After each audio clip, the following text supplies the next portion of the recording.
Juara dunia sudah jelas milik Marc Marquez, tapi mengapa Liberty Media justru ingin merampas nomor 93 darinya?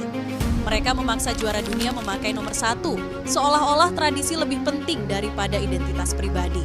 Pertanyaannya sederhana, apakah Liberty berhak menentukan angka di motor seorang legenda, atau justru Marquez yang berhak mempertahankan simbolnya sendiri? Jadi, apakah ini aturan atau keserakahan yang ingin menghapus sejarah? Jadi, bagaimana menurut kalian guys? Tinggalkan komentar ya.